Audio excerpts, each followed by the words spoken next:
오늘 이 시간 하나님의 말씀은 사도행전 18장 18절부터 23절까지입니다. 우리 한 절씩 교독하도록 하겠습니다. 사도행전 18장 18절부터 한 절씩 교독합니다. 바울은 여러 날을 더 머무른 뒤에 신도들과 작별하고 배를 타고 시리아로 떠났다. 브리스길라와 아굴라가 그와 동행하였다. 그런데 바울은 서원한 것이 있어서 겐그리아에서 머리를 깎았다.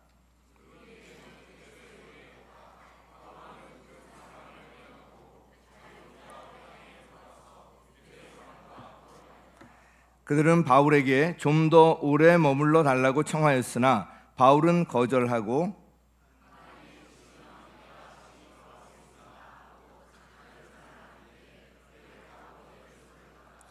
바울은 가이사랴에 내려서 예루살렘으로 올라가 교회에 문안한 뒤에 안디옥으로 내려갔다. 바울은 얼마 동안 거기에 있다가 그곳을 떠나 갈라디아 지방과 부르기아 지방을 차례로 두루 다니면서 모든 신도를 굳세게 하였다. 아멘. 이제 올해 몇 시간 남지 않았는데 우리 좌우 또 앞뒤에 계신 분들 한번 이렇게 격려하시면 좋겠어요. 올해 정말 수고하셨습니다. 네, 한번 해보시죠.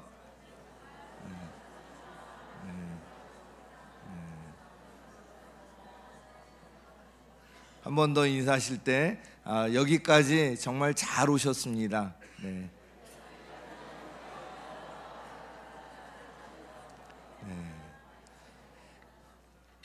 2025년 한 해 동안 정말 수고 많으셨고요. 또 한 해 이렇게 잘 또 오신 것 같습니다. 제가 말씀 그 제목은 주님께 보고할 인생 스토리가 있습니까? 라는 제목인데 우리 간증 영상을 한번 보았으면 좋겠습니다. 우리 교회 2부 예배 때만 참석하셔서 일부 예배 드리는 분들은 잘 모르실 수도 있는데 간증을 이제 몇 번 하셨거든요. 그 중에 우리 생명의 삶을 마친 후에 이제 간증을 하셨는데 한번 조연아 성도님의 그 간증을 한번 봤으면 좋겠습니다. 저는 5월 26일 교회 창립 기념 예배 때 처음 교회에 온 이래 6월 28일 행복한 만남을 통해서 예수님을 영접하고 9월 8일 침례를 받고 9월 1일부터 시작하는 생명의 삶 공부를 시작하여 마침내 수료하게 되었습니다. 이러한 과정이 딴 생각을 들 겨를도 없이 질풍노도와 같이 지나간 것 같습니다. 삶 공부를 처음 시작할 때 성경 요약 숙제도 버거웠고 오후 늦게까지 수업을 듣느라 모임에도 나가지 못해 내적 갈등도 많이 있어 쉽지 않았지만 처음 그 마음과 같이 차츰 적응이 되어가면서 새로운 말씀을 배우는 것이 흥미롭고 목사님의 설교를 들으면서 하나님의 말씀과 하나님의 사랑, 회개, 신앙, 구원의 확신, 기도, 그리스도인의 생활과 교회 활동 등등 조금씩 배우고 알게 되면서 일상생활을 대하는 태도가 삶 공부 전보다 확연히 달라졌음을 느끼고 있습니다. 저희 집은 금호동이지만 사정이 있어서 거의 매주 주일 예배를 드리러 인천에서 오고 있습니다. 이전에는 적당히 게으르고 무사한 일과 현실과 타협하고 그 테두리 안에 안주하며 살아온 반면 지금은 하루를 알차게 보내려 노력하고 부지런해졌으며 교회에 늦지 않으려 일찍 서두르는 것이 즐겁고 오늘은 어떤 설교와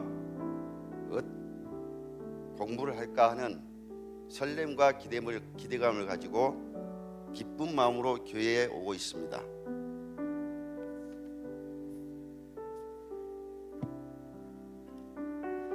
가족 모임 때문에 울산에 갈 일이 있었는데 주일 예배 삶 공부를 참석하기 위해 잠도 자지 않고 약 1000km를 홀로 운전하며 왕복을 했습니다.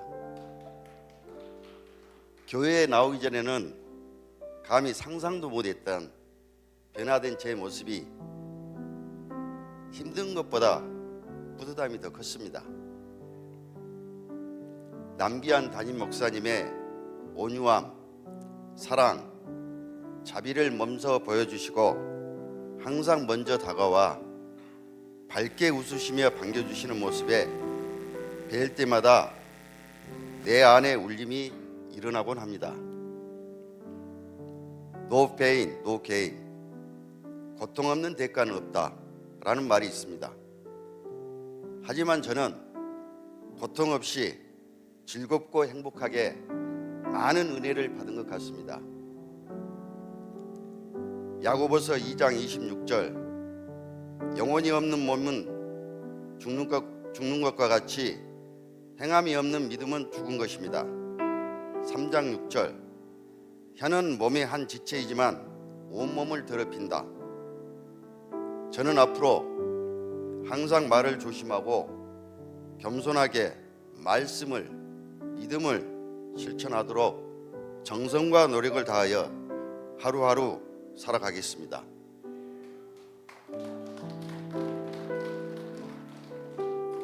생명의 삶 44기 동기 여러분, 여러분이 계셔서 행복하고 즐겁게 공부할 수 있었습니다. 정도 많이 들었고 그리고 정말 고맙습니다.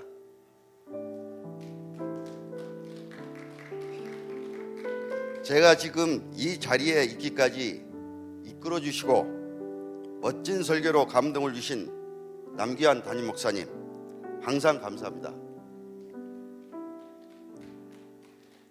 그리고 유병혁 목자님을 비롯한 큰사랑 식구들 사랑합니다. 교회에 올 때마다 반겨주시는 존경하고 사랑하는 성도님들 하늘 복 많이 받으시고 건강하고 행복하십시오. 감사합니다.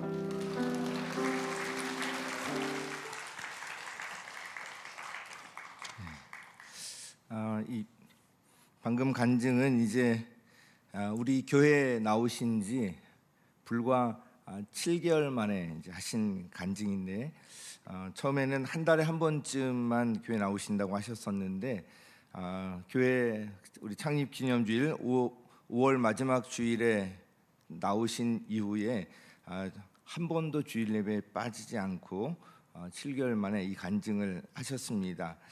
7개월이라는 짧은 시간이었지만 주일을 지키기 위해서 정말 최선을 다하는 가운데 많은 그런 믿음의 스토리가 쌓이고 있었음을 봅니다.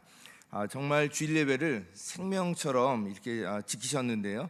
그 이후의 열매들은 더 놀랍습니다. 그간에 새로운 삶을 수료했고요. 이어서 이번에 경건의 삶을 수료하셨습니다. 불과 1년 7개월 만에 일어난 일입니다. 전혀 이 기독교 예배와 상관없이 사시다가 이렇게 하는 것이 참 쉬운 일이 아닌데 삶의 우선순위가 완전히 바뀌었고요. 그에 따라서 믿음도 크게 이제 성장할 수가 있었습니다.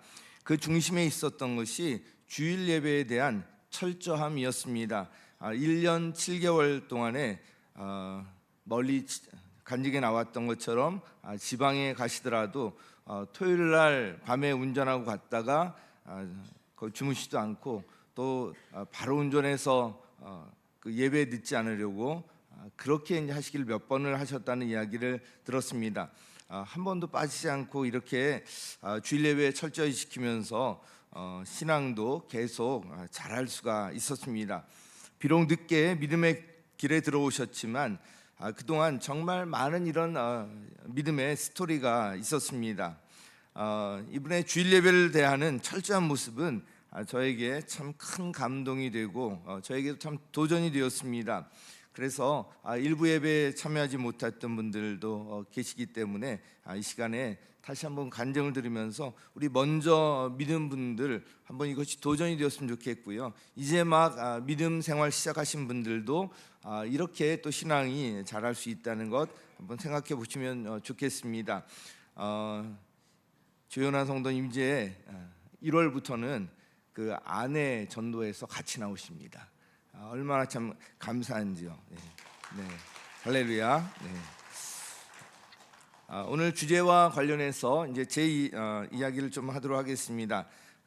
전 아마 6살 때로 기억이 되는데 그때부터 초등학교 5학년 때까지 제가 살았던 곳 아시죠? 응봉동에 살았어요. 지금은 개나리꽃 축제로 유명하지만 제가 어렸을 때 그곳에는 시민 아파트 13개의 동이 자리 잡고 있었습니다. 이제 외우실 것 같은데 저는 그 중에 3동 310호에 살았습니다. 제 뒷조사 이제 하시면 다 나올 텐데 그곳에 살고 있을 때 행당초등학교에 다녔어요. 그래서 행당초등학교 1학년 입학을 해서 그 응봉동에서 거기까지 이제 걸어서 왔다 갔다 했는데 지금 아마 아이가 1학년인데 그렇게 혼자 가게 내버려두지 않을 것 같아요. 그러나 그 당시에는 다 이제 그렇게 했습니다. 당시 가장 기억에 남는 것 중에 하나가 제가 1학년 때 처음 상을 탔을 때였습니다. 상장을 받아들고 집으로 돌아오면서 엄마에게 이 사실을 빨리 알리고 싶었습니다. 자랑하고 싶었기 때문이에요.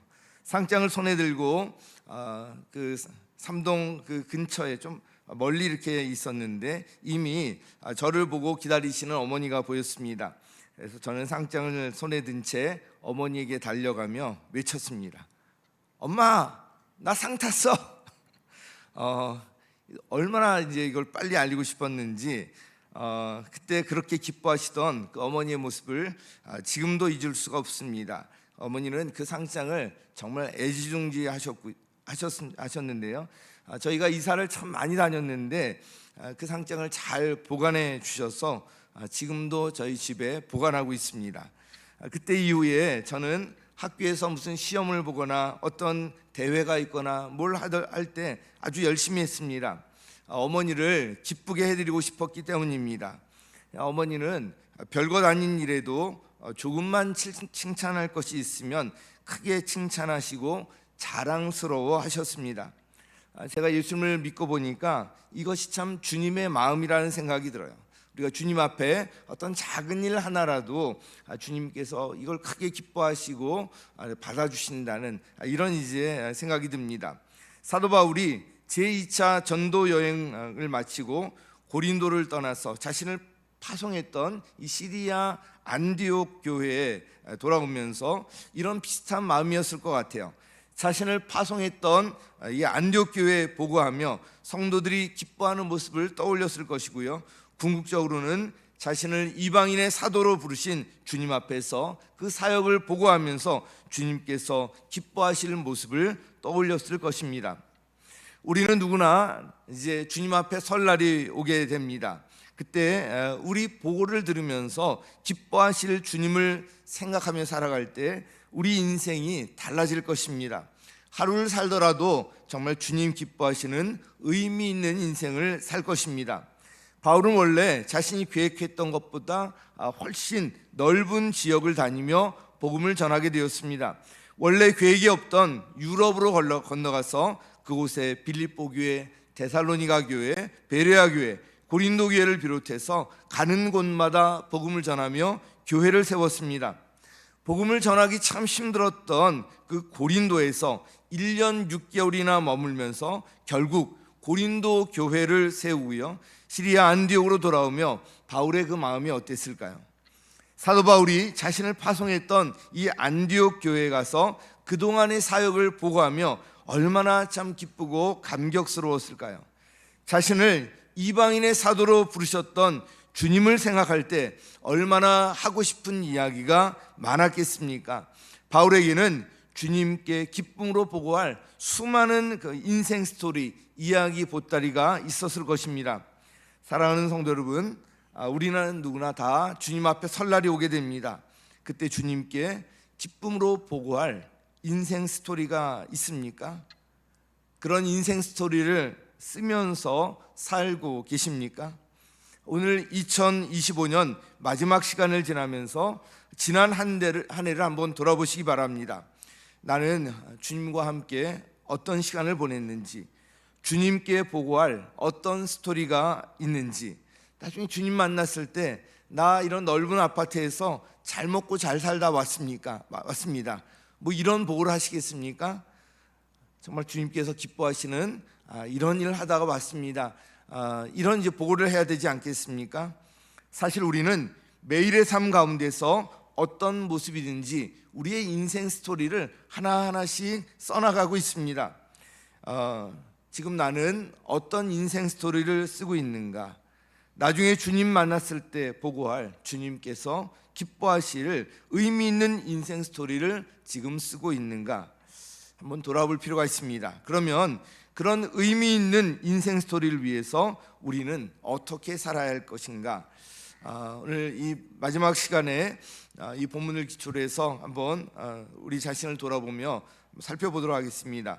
첫 번째, 영적 멘토와의 만남에 관한 것입니다. 같이 읽습니다. 시작.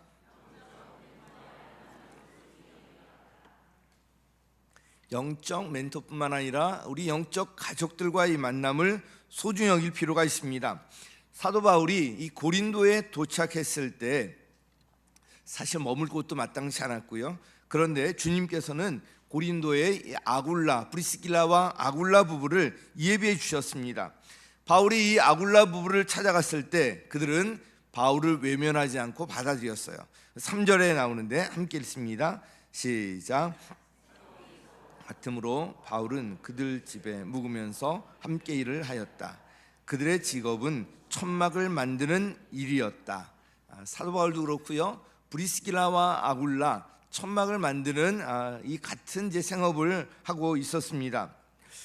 브리스길라와 아굴라 부부는 원래 로마에서 천막 만드는 일을 하는 사람들이었습니다. 천막 만드는 일을 하면서 평범하게 살다가 그냥 그렇게 죽을 인생이었어요.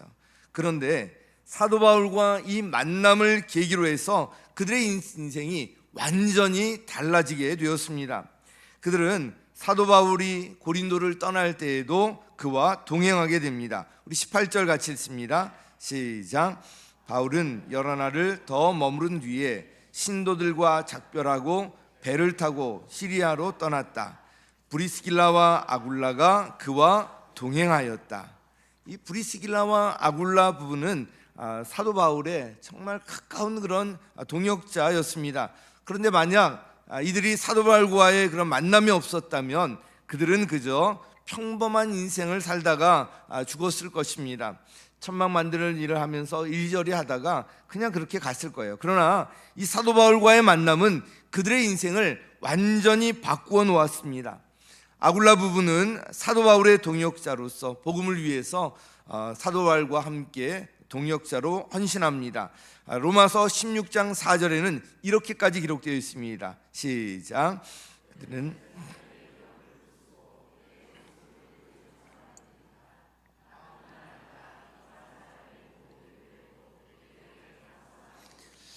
이 사도 바울의 편지에 나오는데 그들이 바로 브리스길라와 아굴라예요. 생명의 위험을 무릅쓰고 사도 바울의 목숨을 구해준 사람들이다. 나뿐만 아니라 이방 사람의 모든 교회도 그들에게 감사하고 있다. 브리스길라와 아굴라 부부가 얼마나 귀하게 동역자로 쓰이고 얼마나 많은 일들을 했는지를 잘 알 수 있는 구절입니다. 브리스길라와 아굴라 부부는 로마로 이제 다시 돌아가서도 그들의 집을 교회로 오픈하고요. 사도 바울의 동역자로서 평생 주님 안에서 의미 있는 인생을 살게 됩니다. 로마서 16장 5절 우리 같이 읽습니다. 시작. 그리고 그들의 집에서 모이는 교회도 문안하여 주십시오. 브리스길라와 아굴라 집에서 모이는 교회, 그래서 초대교회, 신약교회는 집에서 모이는 가정교회였다는 것을 제가 종종 말씀을 드리는데요. 우리가 지금 하고 있는 목장이 집에서 모이는 가정교회, 성경대로 지금 하는 그런 모습입니다. 브리스길라와 아굴라 부부가 이렇게 주님 안에서 의미 있는 인생 스토리를 쓸 수 있었던 계기는 다시 한번 말씀드리지만 사도 바울과의 만남 덕분이었습니다. 인생에서 우리가 누구를 만나는가 아주 중요합니다. 특히 영적 멘토와의 만남, 또 목장 식구들과 같은 영적 가족과의 만남은 아주 소중한 것입니다. 그 만남을 통해서 우리는 주님 안에서 의미 있는 인생을 살 수가 있습니다. 그런 만남 속에서 나중에 주님께 보고할 의미 있는 인생 스토리를 쓰면서 살 수가 있는 것입니다. 그러므로 나를 영적으로 이끌어줄 영적 멘토와의 만남, 또 주님 안에서 의미 있는 인생 스토리를 쓰도록 서로 돕는 목장과 같은 영적 가족과의 만남을 소중히 여기시기 바랍니다. 이 의미 있는 인생 스토리를 같이 써나가는 공동체 가운데 우리가 있다는 걸 꼭 기억하시고 정말 소중히 여기시고 서로 아끼고 섬기고 사랑하고 그렇게 이제 할 필요가 있습니다. 자, 그리고 이제 두 번째로 이제 중요한 것이 순종이에요. 순종. 어떤 것이 진짜 순종은 그럼에도 불구하고 순종하는 건데요. 같이 읽습니다. 시작. 그럼에도 불구하고의 정신으로 주님의 말씀에 순종하라. 사도 바울은 활발하게 복음을 전했지만 그와 동시에 유대인들의 방해도 아주 심했습니다. 유대인들은 마침내 사도 바울을 당시 아가야 총독이었던 갈리오에게 끌고 가서 재판을 요구합니다. 갈리오는 당시 이 아가야는 지금의 그리스의 중남부 쪽을 말하는데요. 여기 총독이었고요. 아주 로마 제국에 영향력이 있는 사람이었습니다. 그는 기독교와 상관없는 사람이었지만 기독교회사에 아주 도움이 되는 판결을 한 그런 사람이었습니다. 그의 판결은 이와 비슷한 사건의 판례가 되어서 결과적으로 적어도 향후 10년간 유대인들의 공격으로부터 기독교인들을 보호하는 그런 역할을 하게 됩니다. 유대인들이 바울을 끌고 와서 재판을 요구했을 때 갈리오는 범죄 행위나 악행과 관련된 것이라면 몰라도 종교에 관한 문제는 상관하지 않겠다고 했습니다. 우리 15절 16절 같이 읽습니다. 시작.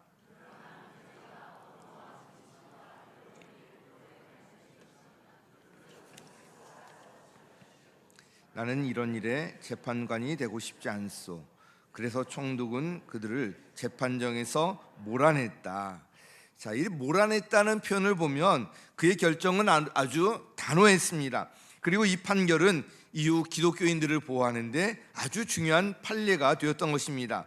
그런데 이 갈리오 총독의 이런 판결은 사실 전혀 상상하지 못한 것이었습니다. 생각하지도 못했던 이런 놀라운 일이 어떻게 가능했을까? 우리 9절 말씀을 보면 제가 주일에도 이제 인용한 말씀인데요. 그런데 어느 날 밤에 환상 가운데 주님께서 바울에게 말씀하셨다. 무서워하지 말아라. 잠자코 있지 말고 끊임없이 말하여라. 이 구절을 보면 사도 바울과 같은 위대한 하나님의 종도 이 복음 전하는데 두려움이 있었던 것 같습니다. 이때 주님께서 환상 가운데 나타나셔서 바울에게 말씀하십니다. 그 핵심은 두려워하지 말라는 거예요. 주님께서 함께 하시니까 두려워하지 말고 끊임없이 복음을 말하라, 전하라는 것이었습니다. 사도 바울의 상황은 복음을 전하기에 정말 여러 가지 곤란한 상황이었습니다. 오랜 여행으로 인해서 지칠 대로 지쳐 있었고요. 계속적인 방해와 위협이 있었습니다. 실패에 대한 두려움도 있었습니다. 환경을 보면 아주 답답한 상황이었습니다. 그럼에도 불구하고 사도 바울은 이 주님의 말씀을 따릅니다. 다시 일어나 복음을 전합니다. 고린도의 어두운 그런 문화가 쉽게 바뀌지 아니하고 유대인들의 방해와 위협은 여전히 있었지만 그럼에도 불구하고 사도 바울은 순종합니다. 그리고 그곳에서 얼마 동안 머물러요? 1년 6개월이나 머물면서 복음을 전합니다. 11절 같이 읽습니다. 시작. 바울은 그들 가운데서 하나님의 말씀을 가르치면서 1년 6개월 동안 머물렀다. 정말 장기간 머물렀습니다. 사도 바울의 이런 순종이 있었기 때문에 갈리오의 판결을 통해서 기독교인 전체가 상상할 수 없었던 놀라운 은혜를 경험할 수 있었던 것입니다. 이와 같이 주님 안에서 의미 있는 인생 스토리는 순종을 통해서 쓰여집니다.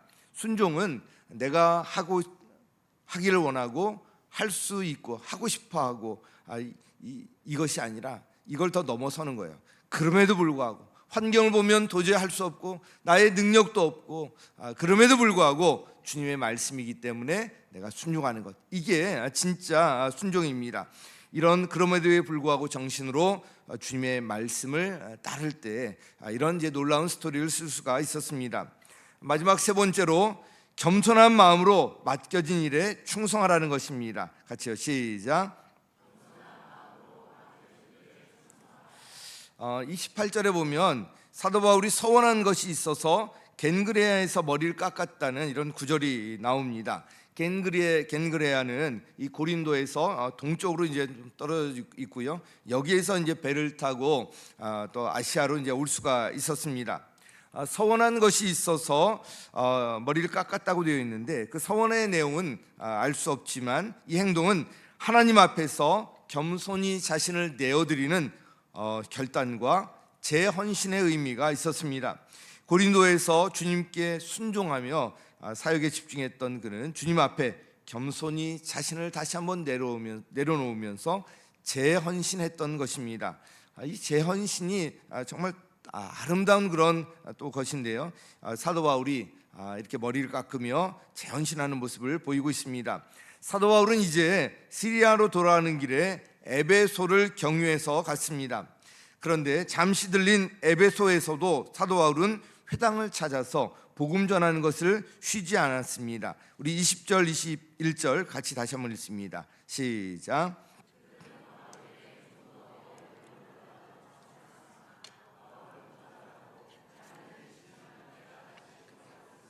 하고 작별 인사를 한 뒤에 배를 타고 에베소를 떠났다.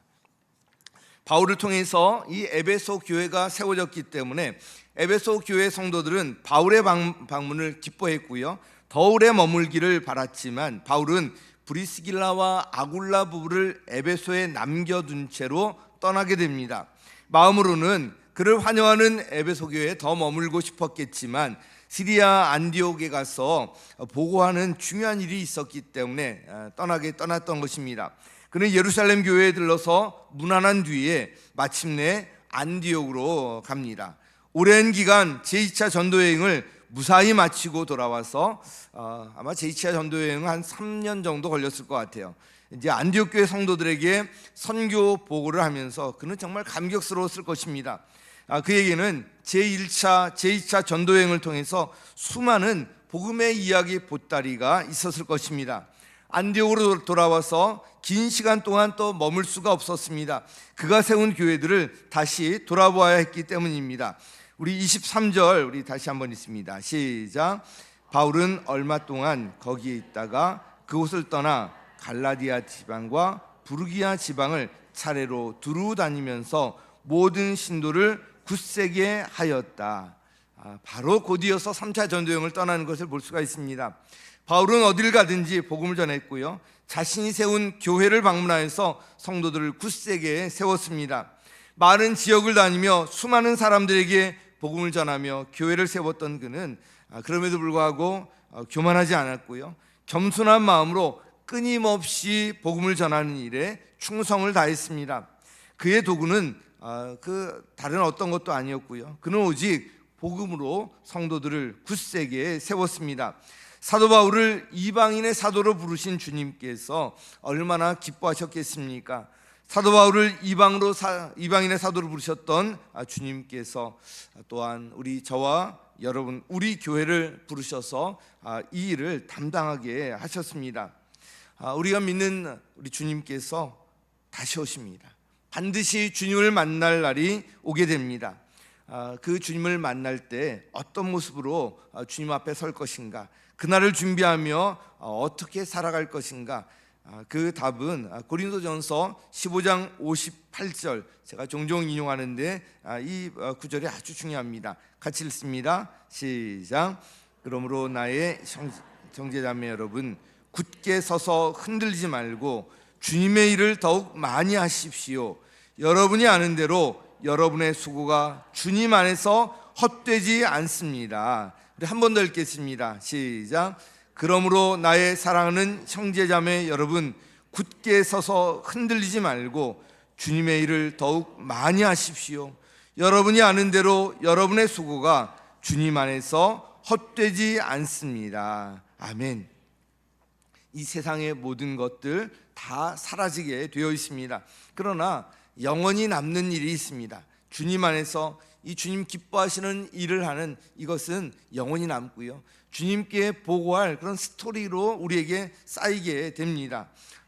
이 말씀을 꼭 기억하시고요, 흔들림 없이 다른 어떤 것보다 주님의 일에 온전히 힘쓰시고요, 주님 기뻐하시고 주님 소원하시는 일을 위해서 저와 여러분 그리고 우리 교회가 귀하게 쓰임받기를 간절히 바랍니다. 사랑하는 성도 여러분, 오늘 말씀을 보면서 한번 우리 자신을 돌아보았으면 좋겠습니다. 나에게는 주님께 보고할 인생 스토리가 있는가? 영적 멘토와의 이 만남을 소중히 여기고 있는지, 그럼에도 불구하고의 정신으로 주님의 말씀에 순종하고 있는지, 겸손한 마음으로 맡겨진 일에 불평하지 아니하고 충성을 다하고 있는지 한번 돌아보시기 바랍니다. 주님께 보고할 인생 스토리, 이제 올해 얼마 남지 않았는데 올해 한번 돌아보면서 2026년 새해 나는 어떤 이런 믿음의 인생 스토리를 쓰면서 살 것인가, 이걸 한번 생각하면서 한 해를 보내고 또 2026년 새해를 보내서 정말 주님께서 기뻐하시는 정말 의미 있고 뜻깊은 2026년 새해 맞이하시기를 예수님의 이름으로 간절히 축원합니다.